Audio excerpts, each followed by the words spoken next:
tu as manqué dimanche, tu te tourmentes. Oh non, oh non, oh non, oh Seigneur, j'ai manqué. C'est à cause de ce travail. Mon chef est contre moi parce qu'il me fait travailler dimanche. Et bien, il y a quoi? Rien de particulier, frère. L'occulte est spirituel. Sœur Charlène, prends le micro.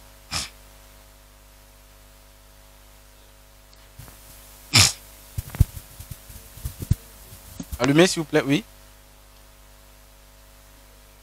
Allumez son micro. L'autre micro. Sœur Diel, allumez le micro. Je voulais revenir sur la scène. Oui. Lorsque Jésus a partagé la scène avec les apôtres. Oui, Sœur Diel, allume ton micro qui est bien. C'est mieux que celui-là. Oui, Sœur, on t'écoute. Il a dit... faites ceci en mémoire de moi. En mémoire de moi. Toutes les fois que vous en mangerez. Toutes les fois que vous en mangerez. Donc, c'est-à-dire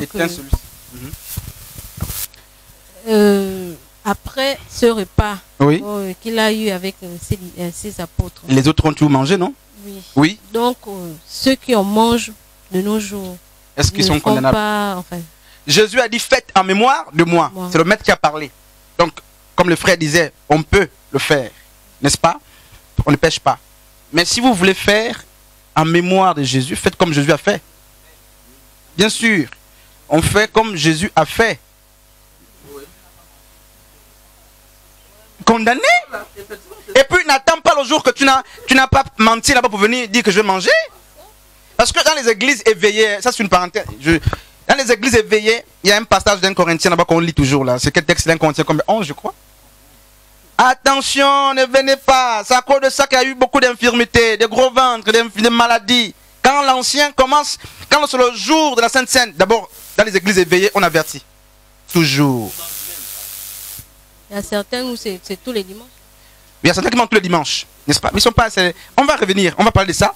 Et tu peux éteindre le micro.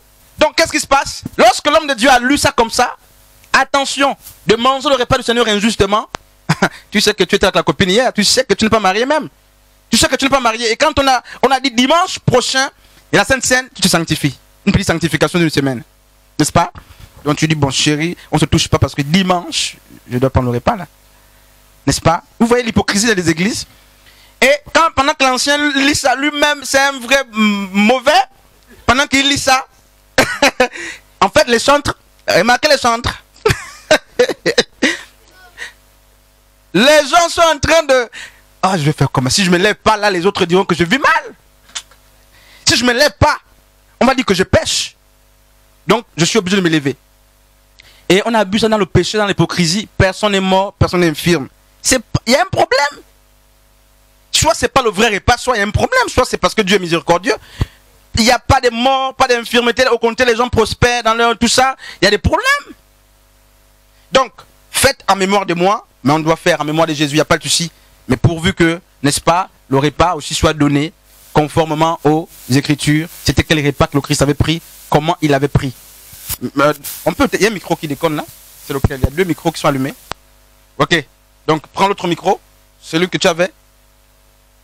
Non, avec le micro. Ok, d'accord. Bonjour tout le monde. Je me présente d'abord, vu que c'est la première fois que j'arrive ici. Je me prénomme Sted. Donne le micro. C'est mon grand frère.